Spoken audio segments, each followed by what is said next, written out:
Austin Johnson, welcome back to the podcast. Dude, it's good to be back. This is the third one, right? This is, me and you, this is the second one. Second one. Second one for me Yep. and you, yes. Which Yep. is super cool. You're my second guest to come on twice. The other one was Cole Painter. But Nice. I think you were my second guest ever. Yeah. So that's pretty cool. And that was almost exactly a Honored. year ago. Dude, that's Which is wild. nuts. Yeah. It's crazy, dude. It's good to see the journey that you've been on and like the amount of people that you've consistently done. Because a lot of people, everybody wants to start a podcast, and you hear the running joke where it's like everybody should have podcast equipment be more expensive. But the truth is there's like an actual stat that shows that most people don't even make it to 20 episodes. I was just going to say that. Yeah. Yeah. It's kind of crazy. Actually, I think average, I think you're right. Average is like below 20 episodes, which is kind of nuts. Dude, That's kind of crazy to me. yeah, because you think of a lot of podcasts where like you listen to a lot of people that are influencing like different communities and different aspects, but each industry or niche that you would essentially think that they would fall under, there's only like one or two people that actually dominate because they're the only ones Yeah. that stick with it. That's a good point, dude. Yeah, do you think it's better to like starting off with anything, just niche down, like podcasts, content? Yes and no, but you have to see what works, right? I think a lot of people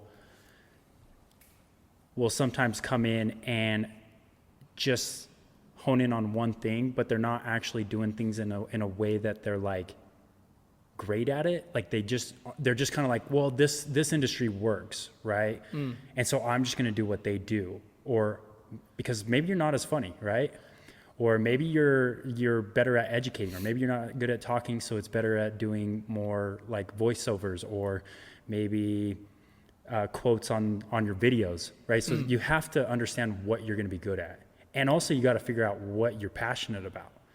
So essentially what I usually do for myself and then just my clients is like, when we are doing a roadmap of how we want to build a personal brand or a business on social media, you have to understand what you're really passionate about. Because I see far too many people that will go into something because they really, really just want to go viral. But viral doesn't convert sales or leads or community. Viral will essentially be something that you're not actually passionate about. You just went in it because you knew virality was going to happen. And so having a broader reach, you're going to understand what you're passionate about.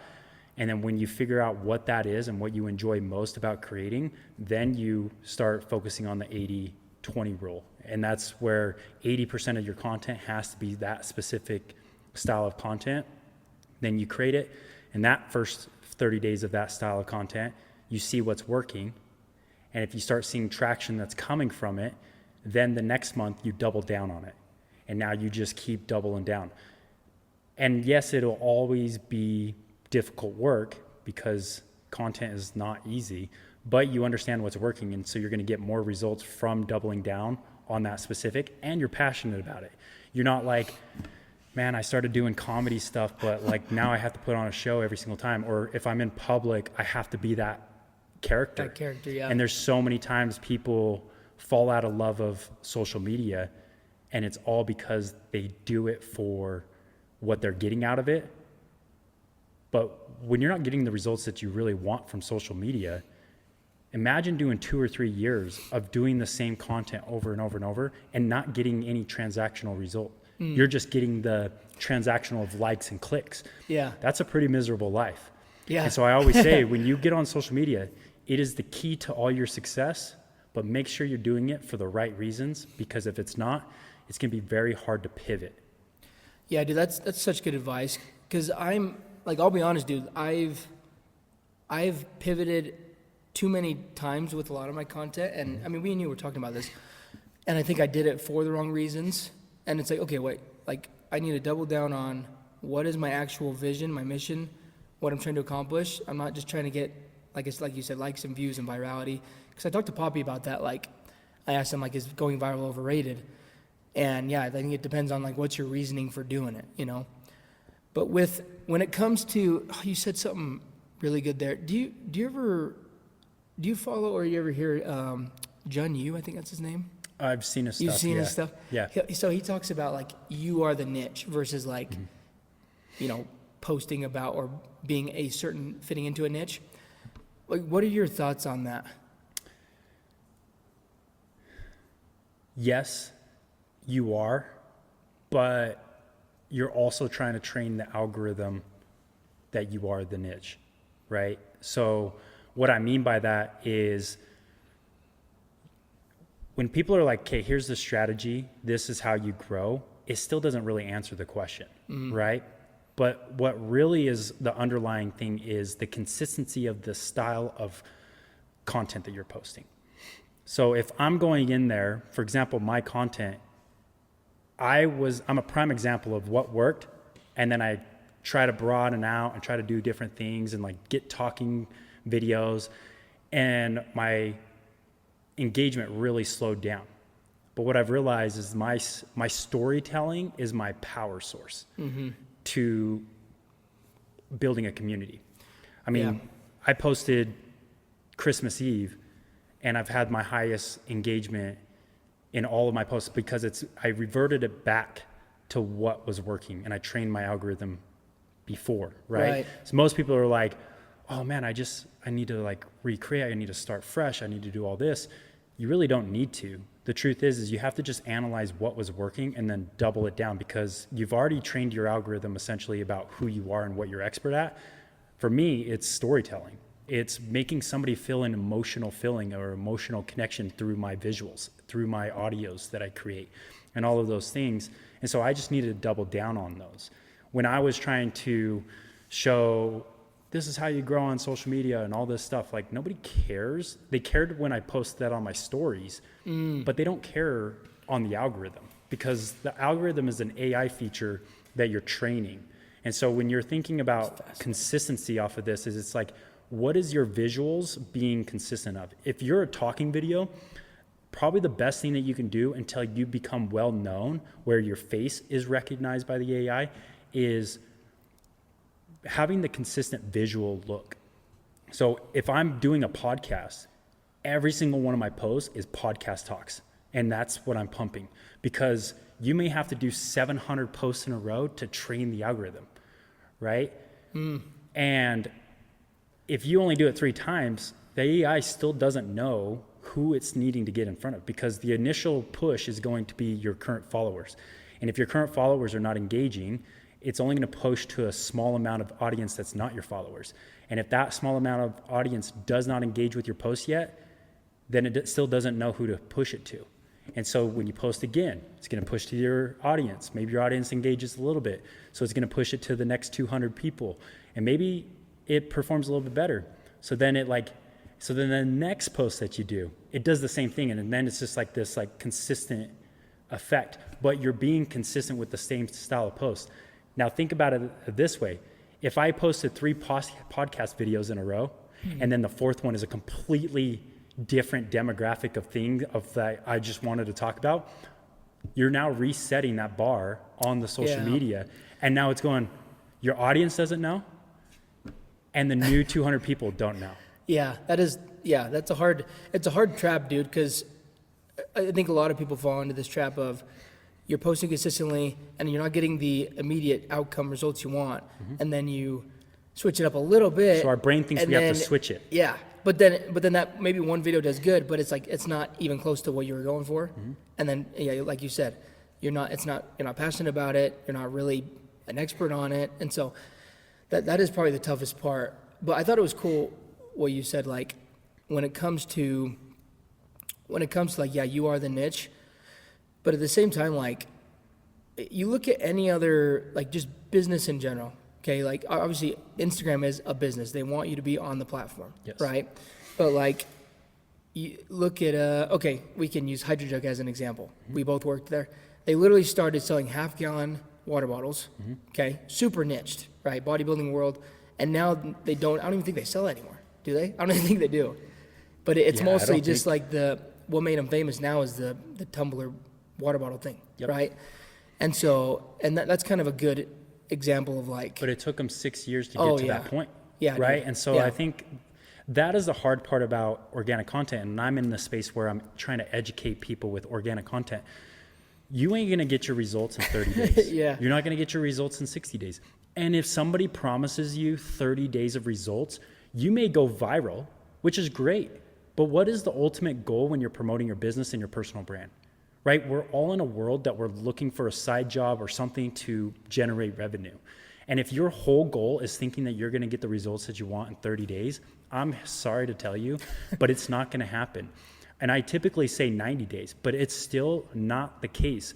If you want money in your pockets, right, you need to be consistent enough at posting the consistent style of content to get the consistent results that you want. Well, I think a big thing is building trust too. Building that's trust. that's such a big thing.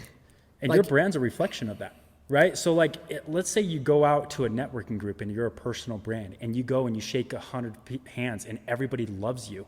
But then they're like, hey man, can I follow your social? And it's completely opposite of what you were just talking about. Mm-hmm. Why would they want to continue to engage and support you on social media? Yeah. I wouldn't, because I would follow you, but like there's no reason for me to continue to engage, right? Unless we're in private and then I'm like, oh, I would just love to just network. But it's the same thing with your products and services. People think that like I have this great brand, right? We've done it all organically, word of mouth, referrals, and we built this business to X amount of dollars. But then all of a sudden they start running ads and somebody clicks on the ads and they go to their post and it's a bunch of Canva photos and it's like, hey, this is what I sell. Nobody's gonna do that because it's like you may give premium service in the field, but your social media is a reflection of actually how you view your product. Yeah. Dude, it's kind of crazy how many like creators, they'll go viral, they'll start growing an audience, but they don't even know how they did it or why they did it. And then they'll start selling a course, teaching someone stuff that they don't even know. Mm-hmm. That's what's crazy to me. Which is nuts. Like obviously you've grown yours really well. And obviously you don't have like hundreds of thousands of followers, but I would argue that you know more about social media than a lot of people that have even 1 million followers. Yeah. Which is crazy. And you know, it's fascinating because when I grew my platform, I was growing rapidly. Like I was hitting like 3,000 followers, 4,000 followers, and it was just booming. And I fell into the trap. You know, I fell into the trap of like, okay, you know, business is kind of here. I want to get it to another level. So I hired somebody and I allowed this guy to completely transform my whole social media. And guess what it did? It dropped. I was maybe getting 50 likes again. Before I was getting thousands of likes. I still get likes from my previous posts. And I was realizing, I was like, I allowed somebody to completely transform my page because I thought he knew what he was talking about, but really he just took my money. And 2 months in, he canceled on me to be a mentorship. He says he doesn't want to mentor anymore. And I realized that everybody that has been the greatest influence from me since then are people that don't ask for my money. They just are willing to influence me. Yeah. Right. And they are the people that, you know, have multiple business exits. I have a business partner that is a billionaire now, and he literally allowed me to partner up with him because he just loved that, like what we were already doing. And he wanted to just be like, hey, I wanted to support you and this is how I'm going to do it. We want to help you grow. And he's like, I want to just mentor you for free. Isn't that fascinating, dude? Like it's like people, and I'm not I don't want to generalize, like, but a lot of people on the come up that maybe they get, you know, a little taste of success or whatever. And a lot of people are just so scarce that they don't want to just like give advice, which is, it's the weirdest thing. But then like people like your business partner, he's like, oh dude, just do this. Like, this is what you do, you know? And he wants to just help you and serve you. And then honestly, most of the time you do that, people will beg to give you money. Like if you can provide so much value that people are like, I need to pay you somehow, you know, because they feel almost guilty. Yeah. And I've seen that with even what I do.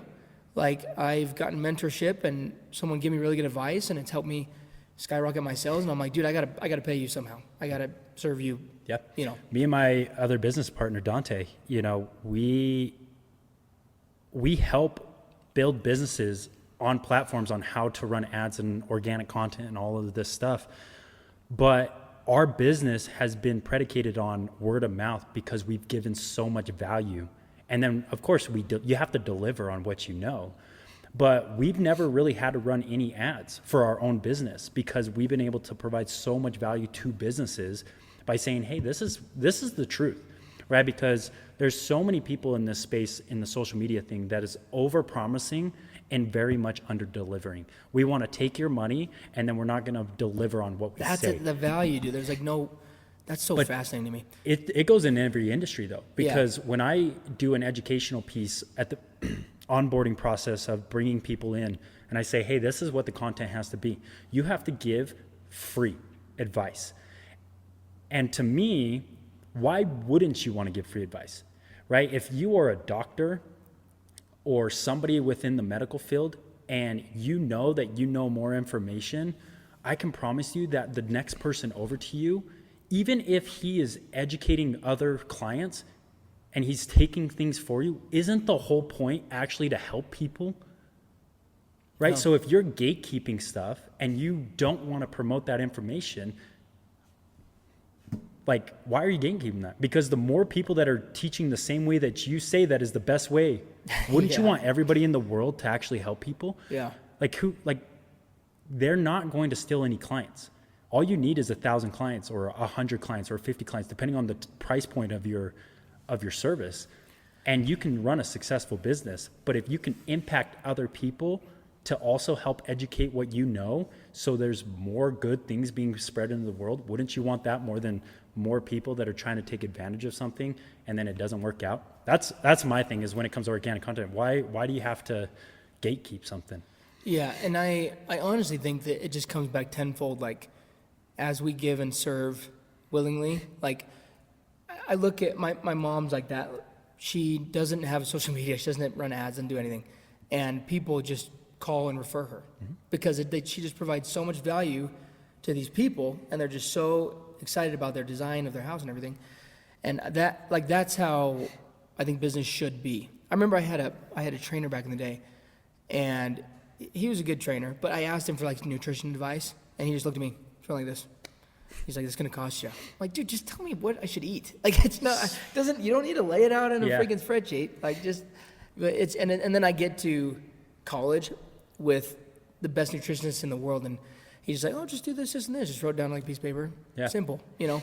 But yeah, I think there's so much value in people thinking more so, what value can I provide versus like how much can I get, right? Like, how much can I give you to where you literally you want to give me money? And that's I think that's so much. Well, of a and I also mindset. Revert back to, and I'm very grateful for this. You know, I found my faith, right? Like, and I've been growing that. And one thing that I've realized that if you truly start following what Jesus did into this world, when he gave everything and never expected anything in return, but he gained everything, right? When I like move with my faith, I know that if I give you the full roadmap to success and you took it and you ran with it, you're always going to remember that one day, and you're going to come back and be like, Austin, it goes back to the giving. You gave me the roadmap to success. What can I do for you now? So I always say, like, even if I might not win because somebody else won from the roadmap that I gave them, I know my return will eventually come because I trust what God has planned for me. Yeah, dude, that's massive. That's good example. Like, Jesus literally served and gave his whole life and didn't ever. There's nothing we could do to repay him. No, literally. And so it's like, no. It's like, yeah, that look and at we that will as, never as fully an example. repay him, because and he's like the most famous human in the world, right? It's just it's fascinating. And that's your roadmap to success. Yeah. Right. I mean, when you really think about when you're trying to be an entrepreneur in like business or like trying to help people, that is that. You give value and never expect in return, and guess what? People will then return. It's just how it's always. Be the giver in your life, and you will then get in return. And that's how you look at content, man. When you're creating content, whether it's storytelling, whether it's educating, whether it's you're trying to be the master of your class, maybe to be an inspiration. Maybe you just do hype videos. Whatever it might be, the way to fully grow is to allow somebody to be like, I am connected to this person because he's either relatable, he's helping me grow better outside of this, but also I would love to be him someday. And that's how you get to work on social media. So if you're in business, if you're trying to build a personal brand, start reflecting that if you weren't inside your business and you look at your business from the outside looking in, would you follow your brand? Would you look up to your brand? Would you connect to your brand? Because if you can honestly not answer those questions, you're probably not promoting properly. Yeah, those are good questions, dude. And I think that's how it is with a lot of things, like even just our own character. Like, would you look up to you? Yeah. Would you trust you? Yeah. You know what's so crazy is Yeah. like, I still don't think I'm there. So I'm like, I got to keep working on myself. Well, that's the beauty of self-development. It's like the more that you work on yourself, you're going to see that you're better than you were 3 years ago. But 3 years ago, when I started creating content, it took me, I did a challenge, 787 posts in a row. Didn't miss a day. I didn't start growing on social media crazy. until my 700th post. That's And crazy. in dude. that period of 700 posts, I was like, why is nobody supporting me? Honestly, I look back, Yeah. it was nothing relatable. It was nothing that made somebody feel moved or connected. And so from 700 to 787, I started doing my cinematic videos where it was like I was telling my story through visuals, and all of a sudden it was growing. And I was like, there Yeah. it is. Because I started being authentically myself through my visuals of creating cinematic content, which then amplified. And then that also helped me when I started moving into helping other people, as I was like, I need to connect with this person personally. This is why I have interviews or talks with them before we actually show up and create content. Because when I come and film, I understand their emotional feeling and connection, and I can bring that to life, right? Because I can sit here and do these cool videos and all these edits, but that doesn't always relate to that person. And one of the questions, and I see it always happen in videographers, is they're like, I always have to change my audio or my music. I said, have you ever asked them exactly what their story was? Have you ever like connected to see how they're emotionally feeling? Because if you do, you will then know what type of music they like. You will know what type of videos they're gonna connect with more, right? Because yeah, everybody loves a hype video, but are they solely connecting to that video? And that's what I started to realize, that I can connect on such a deeper level with these people, is because videographers are very selfish. They'll just be like, give me $6,000 and we'll just like create a dope video, which is great for certain things, but it's like, how can I get you results, man? How can I make you feel a certain way when I make this video? So then in 3 years from now, you look back and you want to repost it because it made you feel a certain way. Talk to me about how you incorporate like the skill of sales in your business. Oh man, I don't think of sales as a way of getting leads. It just goes back to being a good person, right? Like I look at every single one of my clients versus the ones that I used to try to sell them on. Every single client that I used to sell on, I've lost. Every single client that I've given and I built a brotherhood or a friendship, I've gained so many more, and they're my most loyal customers. They're my business partners. Like, I don't go in there and just do a sales call anymore. You know, I go to men's retreats and I immerse into the culture and I want to build brotherhood, and I don't ask for the sell. I literally just am like, bro, how you doing, right? Like we connect on a personal level. And then in 6 months from now, they call me up and say, hey dude, I got this great project. Do you want to come join me? That's so sick. And so that's what I built. So when somebody tells me, they're like, why don't you mentor people? Or why don't you do this? My mentorship would literally be, how are you as a person? And let's fix you as a person. And then that will reflect your results in business. Dude, that's so insightful. I feel like everything you just said, it kind of goes to what, like that's how I feel about, you know, the door-to-door space. I know you know a lot of guys in this space too. And because there's so much of this transactional scarcity, you're going to take my recruits, I only want this guy because he's good, or versus like, oh, I actually vibe with this guy, you know? But I think there's so much to be said in like, yeah, like just going to these places that you could naturally spark a conversation, naturally have a connection, and it's not even like a hard close. It's just like, dude, we're like friends, like we're vibing, and this would be a great relationship, you know, to have business together. Yeah, the recent partner that I've just partnered up, he's one of the most amazing humans. Literally has mentored some of the biggest entrepreneurs in the world, multiple billionaire, like just the most kindest dude in the world. And I was on a call with him. We were just talking because we're building out his organic content. And I was just asking him, I'm like, how do you build out teams? Like, why do you feel like your culture was always so amazing? I mean, he's a mentor for people, and his average mentee that sticks with him is 5 years. You know how many people actually can say, hey, I have over 100 people and they've been with me for 5 years as a coach? Like, that's crazy. And the biggest thing is he will turn more people away than he brings on, because the first thing that he looks for is people with curiosity. And he says, those with curiosity, I don't care if your skill set lacks, that means that they will grow into exactly who they want to become because of so curiosity. true, and I think that is where, when we talk about sales, people lack, right? We all sell as human beings, right? Mm-hmm. Us talking right now is selling, right? We going on dates, you're selling yourself. Yeah. And why do you think like nothing always works? Because you lack curiosity. You're all about me. Genuine and curiosity. You're all about selfishness and what you want out of it. Yeah, dude. But if you're curious about it, like if you think about the reason why you got your wife, I bet you were so curious and she was blown away by your curiosity. I was obsessed. Yeah.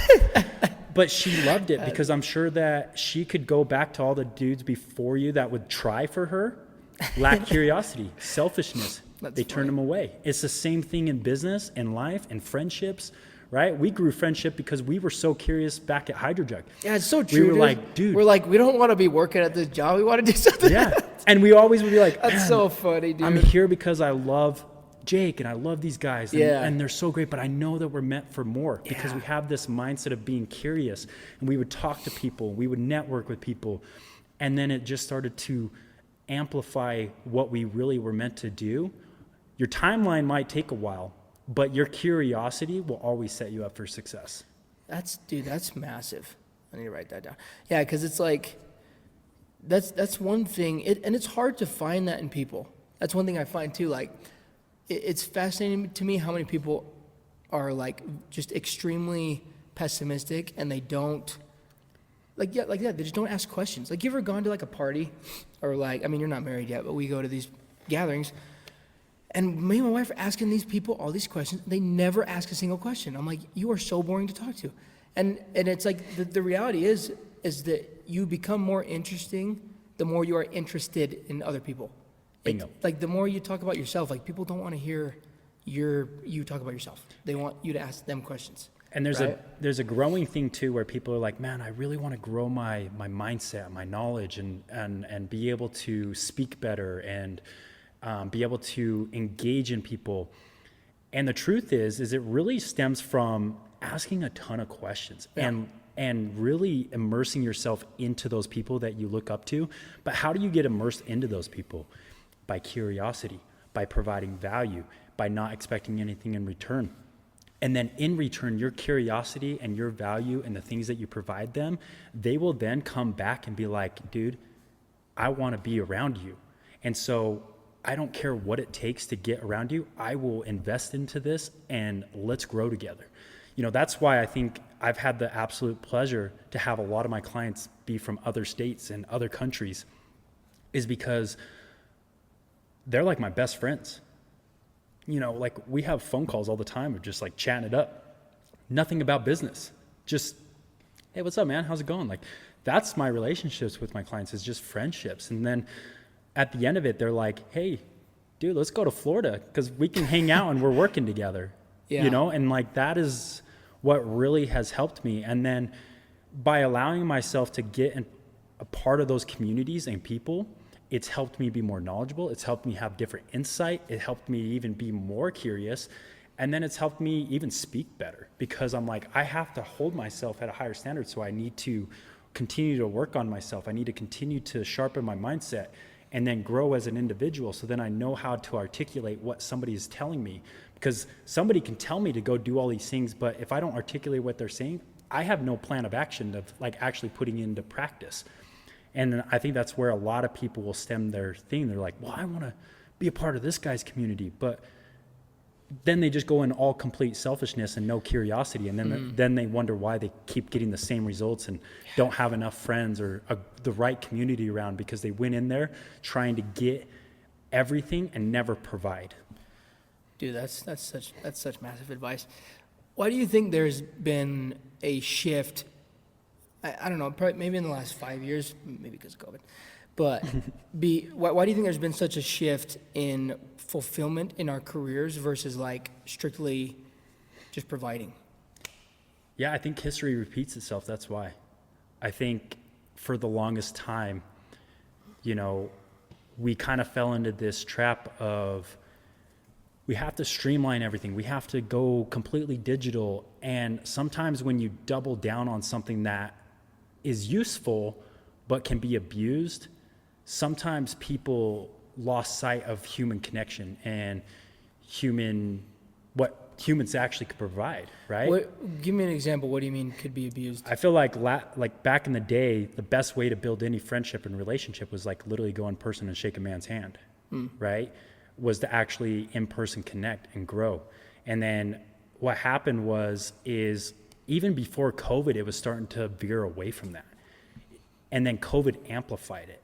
And then all of a sudden, what's happened now is people are living in this scarcity world of like, AI is going to take my job, AI is going to do this, and they like more influencers or AI versus actual real people. So people are trying to find their avenue of like human connection, and guess how you do that? In person, and then building communities. And then they start seeing that that is the most authentic way, and then you can relate about different struggles. And so I just think that that is what's really been the biggest thing is we kind of lost our way. And nowadays we're using those tools that we were given, and now we're leveraging it in, okay, how can we streamline our business so we have more time for our family, more time for our community, more time for our people. And I really think that going into this next year, because of what we've seen this year and what we've seen in political movements and what we've seen in faith, everybody's reverting to how can I resonate with somebody? So when you think about content, you can't just go, hey, tip of the day. Why? Because you can go on ChatGPT and say, give me the tip of the day. So how can I completely resonate with you? I'm building XYZ business, or I'm building XYZ community. Come be a part of it. Let's get human connection. Let's get in person. Let's really resonate. I struggled with addiction. I struggled with this. And so somebody's like, man, he struggled with it. I want to be there because it's helped me. And then you walk away and then you're like, I actually want to do this in my community because that's a different feeling that I got when I was there. So then you just all of a sudden just start all these communities starting to be built. And I think that's the beautiful part of it is people lost their way as human connection, and they realized that human connection is the only way. Because in the Bible, it literally says, no man shall be alone. Not good for man to be alone, too. No, yeah. Yeah, dude. I think with the whole AI thing, I mean, we were just talking about the curiosity thing, but I think the biggest reason most people are scared of all of that is because they're not curious, right? Because I think if you're scared of AI, you probably don't. First of all, you don't understand it, so you're not curious. You probably don't even use it properly, right? If you do use it, you're using it for stupid things. But yeah, I think being curious pays too, because you gain more skills, right? And if you can have more skills, like, okay, human connection, selling, good conversator, like good communicator, that is a skill that is irreplaceable. Like AI cannot replace that, right? Like, yeah, we have these bots that can answer calls and whatever, but you can't replace real human connection, ever. It's not gonna happen. All that stuff just streamlines it. Yeah, right. Yeah, like I think it will make things more efficient, obviously, but at the end of the day, like, we're still gonna want to go to Dubai and do our retreats, or still go on our daily runs, right? Have our run clubs, all that kind of stuff. Sorry, I asked that one. What's the biggest opportunity you see in 2026 when it comes to the creator space? The biggest opportunity would be, again, how authentic are you willing to be? How open and vulnerable are you willing to be? Because we have seen it all. You go on TikTok, you can search something, everybody's gone through some sort of addiction. Cool, okay, we could talk about that, but it's like, now, how are you overcoming those things? How are you documenting how you went over them? Like, people they don't want to see the surface answers anymore. They want to see in the details. They want to see how it's made. They want to see how it's done by your viewpoint, right? There's no perfect way. How I edit videos is probably way different than how somebody else edits. I'm sure there's somebody way better than me, but the way that I can do it may actually help 100 different people, because that makes more sense than somebody completely being way too high tech. So I think that that is the separation, but also that person, if he shows his detailed process, might help 100 people. And so where I see like the problem that can be solved for a lot of people is how much are you actually showing into the process? If I'm a doctor or if I'm this, show the process, why this helps. Not only just the surgery, but what do you do after for your clients, right? I was just with a guy that had a full body stem cell, and I'm watching this process and we're documenting it. We're documenting from the beginning phase. This guy flies in from out of the country, gets booked up into Park City, gets the full stay, comes in, gets a surgery. They provide food. They do all of these things, right? They take care of him really well. This is for what? This is for a full body stem cell surgery. Injection? Yeah. So, and Sounds giving kinda this full process, right? And I'm like, this is what you need to show. Yeah. Because how many people know that when you spend $75,000 on a full body injection, Jeez. and then you're thinking is this just the surgery? No, show the whole process. Yeah. Show It's like a full into the experience, details. yeah. People want to watch the experience. And I think that's why YouTube's always going to dominate. That's why I think Instagram is trying to push long form video. That's why TikTok pays people anywhere between, if you have a video that's more than a minute, they don't pay anything under a minute. So if you want to get paid on TikTok, have a longer video than 1 minute.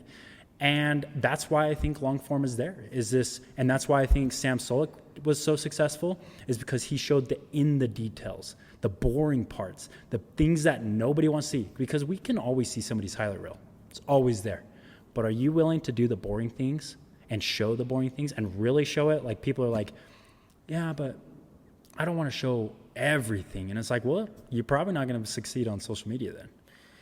Yeah, dude, that's a great point. So when it comes to that, showing more in the details, do you think that's going to be one of those things where it's okay, now it's a trend that people are doing, but they're doing it fake?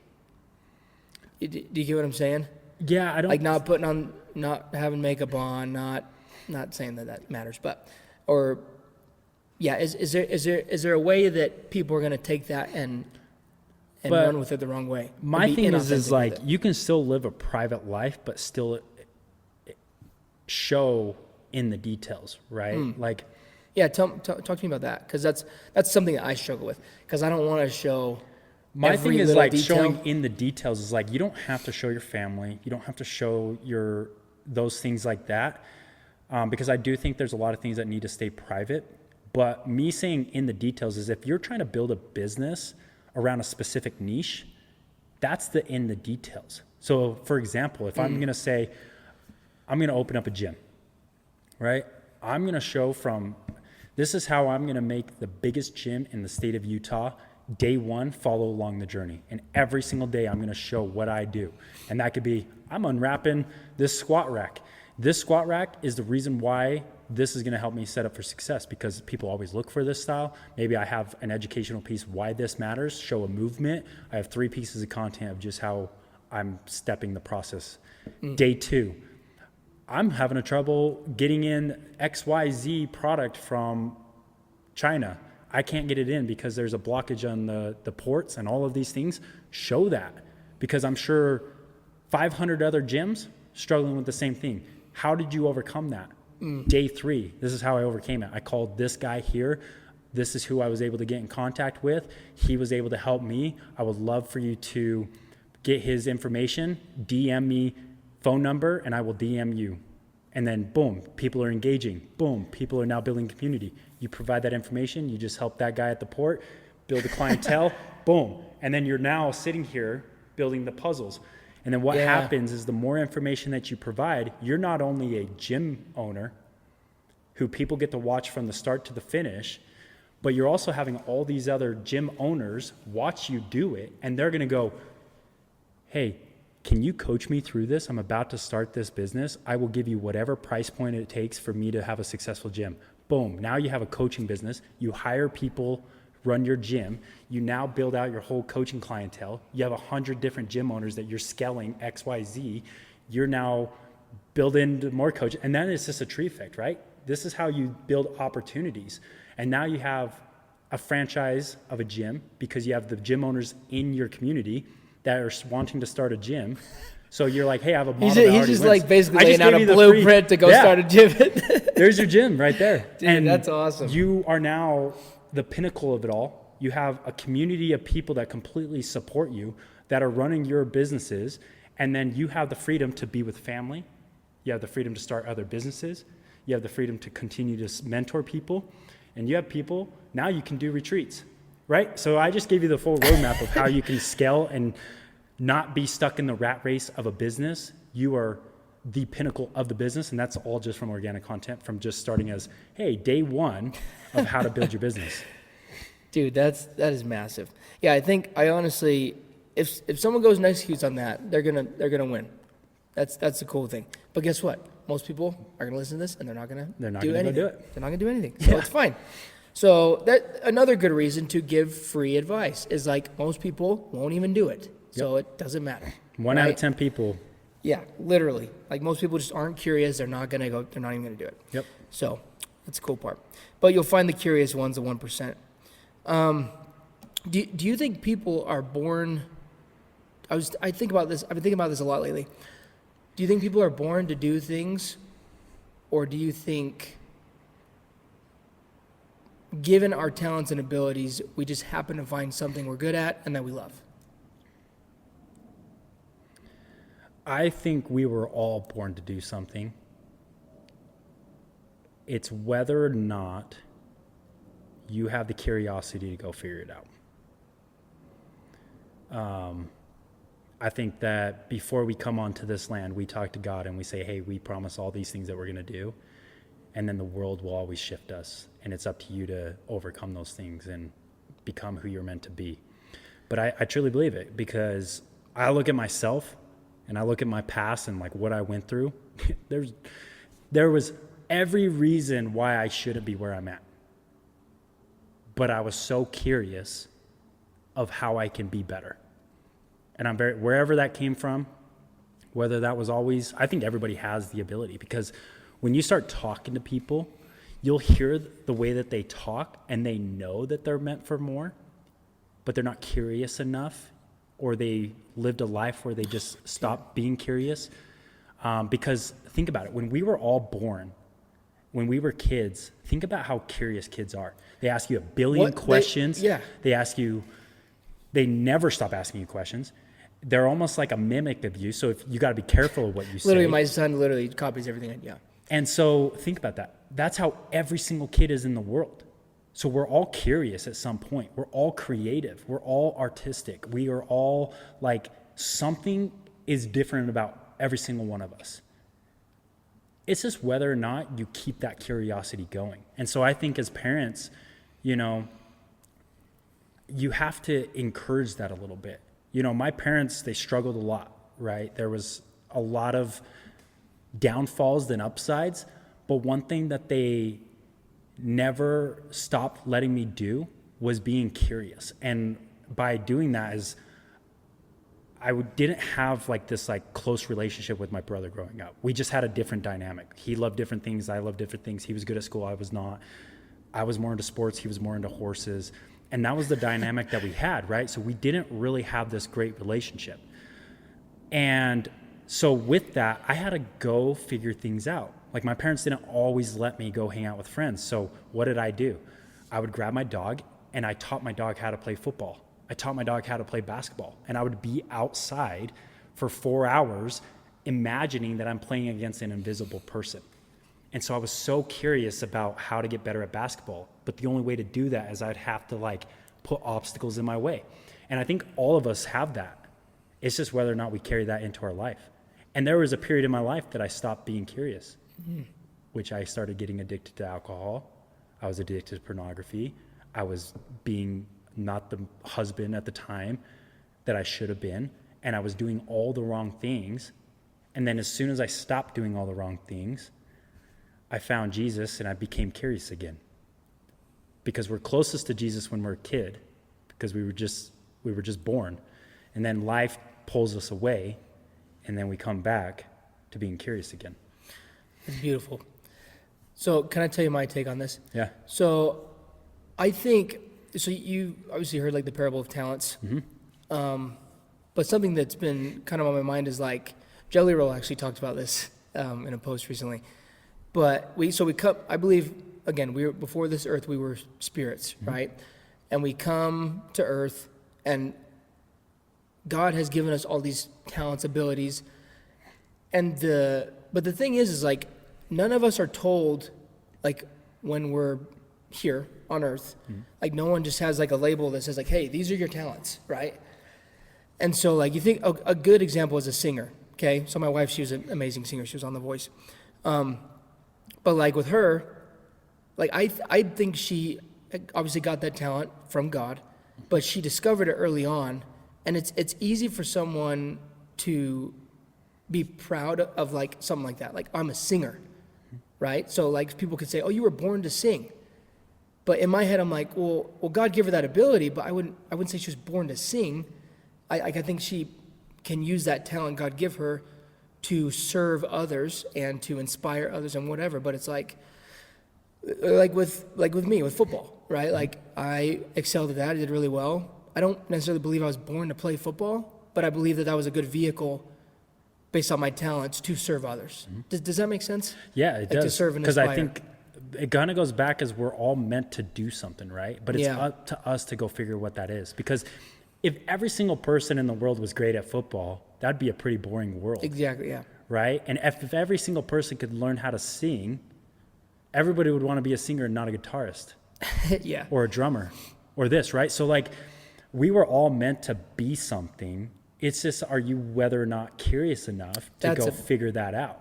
And I think we're all curious. It's just sometimes we get jealous because Mason's better at football than I was, and I really wanted to be football. And then we just get stuck in that victim mindset of like, well, I'm not meant for more because I really wanted to be a football player. But we're missing the door of opportunity that Jesus has laid us out and says, hey, that wasn't meant for you, but think about the other things that you're really good at. I know people that are really, really good at music, and they won't get in front of a mic and sing.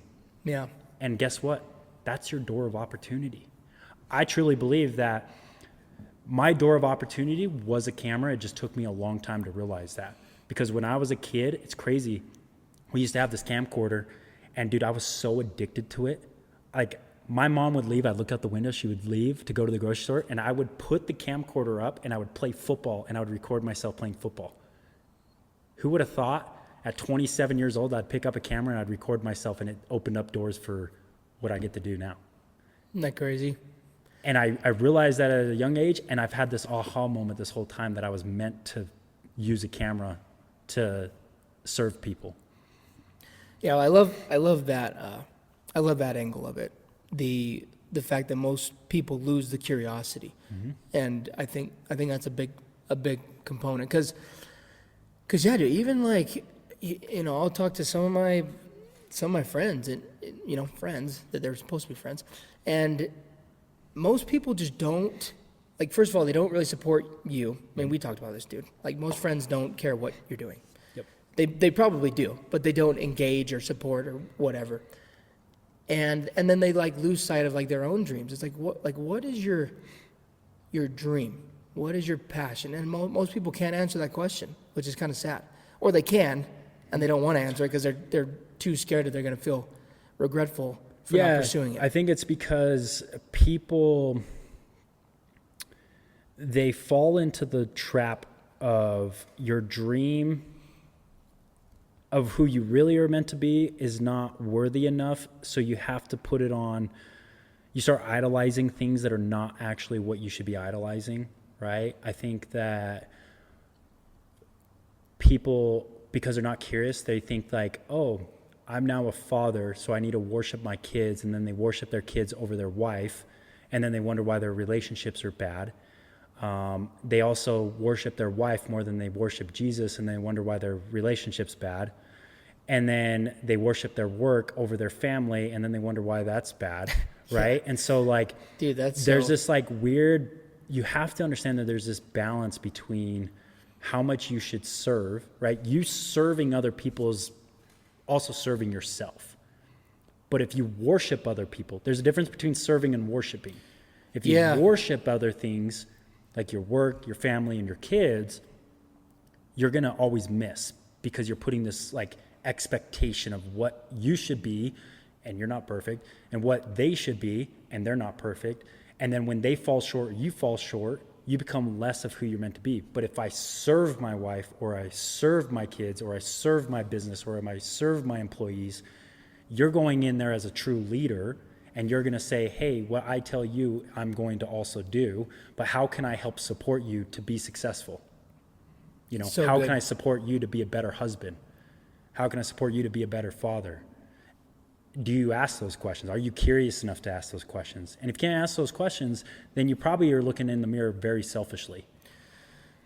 Yeah, dude. I love what you said about worshiping, because I think a lot of people probably would get mad at you for what you just said, but I think, because you hit it on the head, like when you're worshiping someone, it's like you have this expectation, right, of this person, and they're not perfect, right? But God is perfect. And so having an expectation in God is okay, because you're going to get a guaranteed outcome of whatever he promises you, right?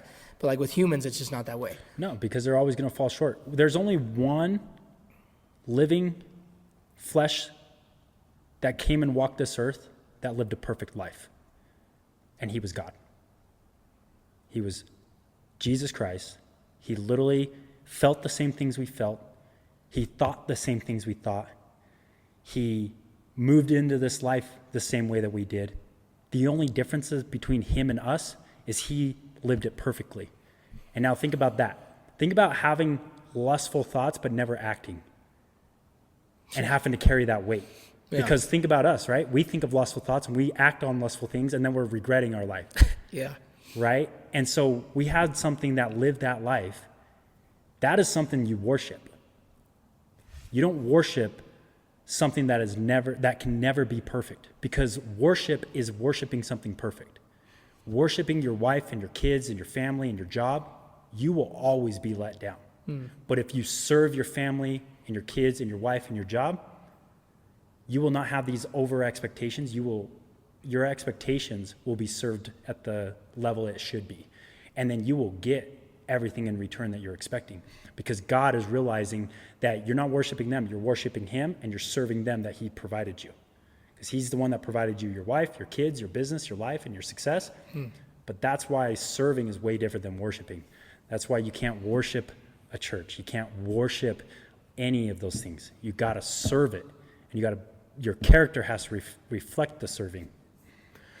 Why do you think there's been such a big shift in Christianity, or I should say like growth in the popularity of Christianity? And do you think that's a bad thing?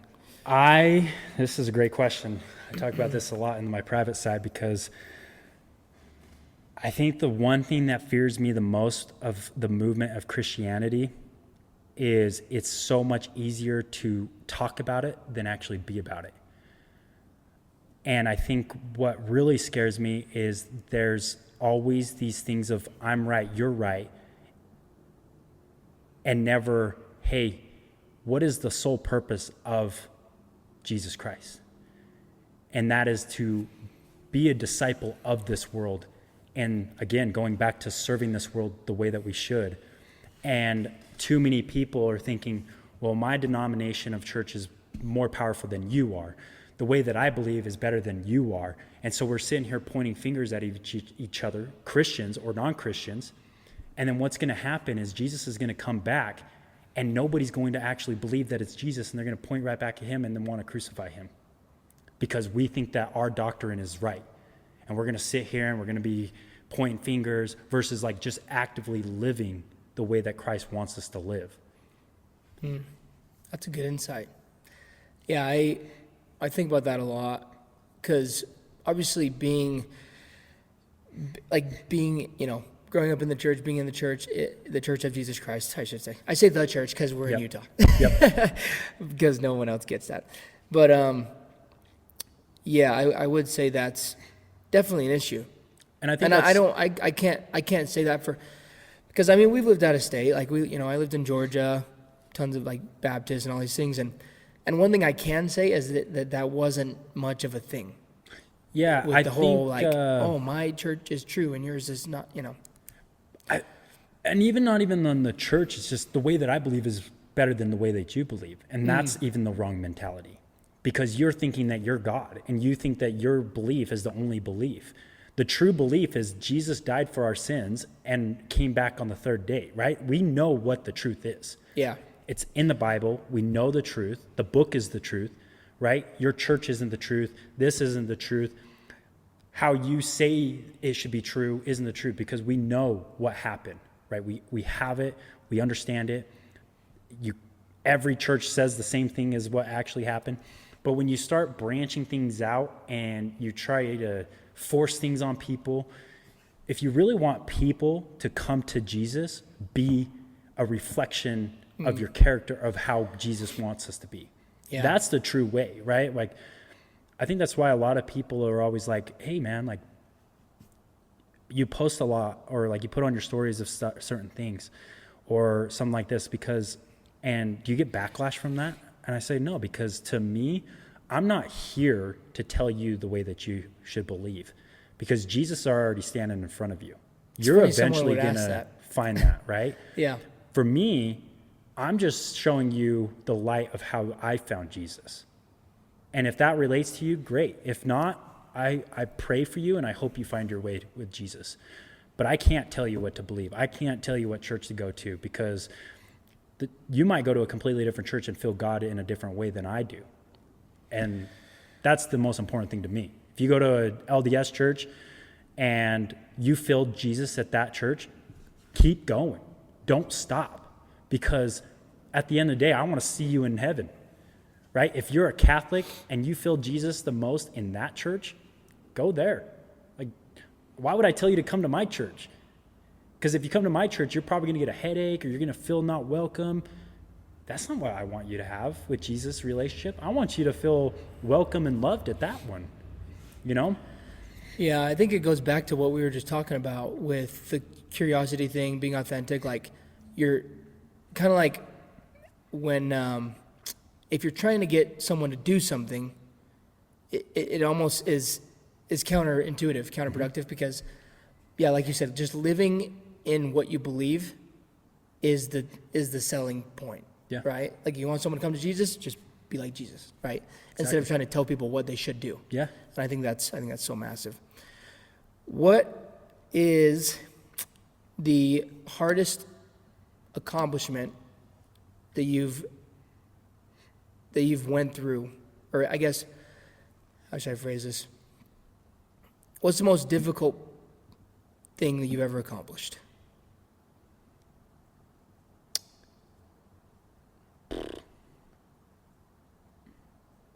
"27 years without Jesus"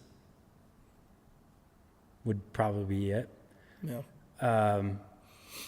Never having faith growing up, always questioning it, falling off the rails, doing negative things, being a poor husband, being a poor friend, lying to people because I thought if I lied to them, they'll like me. That was probably the hardest thing ever. The life that I get to live now, I've faced struggle, I've faced loss, but I have an idea of who I am now. And I understand my mission in this world, and that is to bring light to the world through a camera lens and serve people and help people see a different outlook on life through what I've struggled with. But, it took me 27 years of failure to finally, realize that my failure doesn't define me. And that's a lot of years of failing in hindsight, right? And, I think that would probably be the hardest thing, because I lived angry. I was always unhappy, and I would lie that I was happy. And I would say that is, yeah, that'd be the hardest thing to overcome, because to get to that point, you have to take ownership. You have to truly look into a mirror and realize that, man, you're a problem. But even if you were the problem, how are you going to fix that? I always say, one of the things that I always say is, how many times do you tell yourself you're going to self-improve in order for you to just self-improve? It's easier to say it than do it.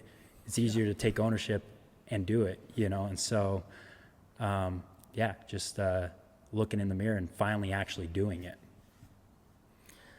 Austin Johnson, thanks for coming on. Yeah, dude. Appreciate you having me on.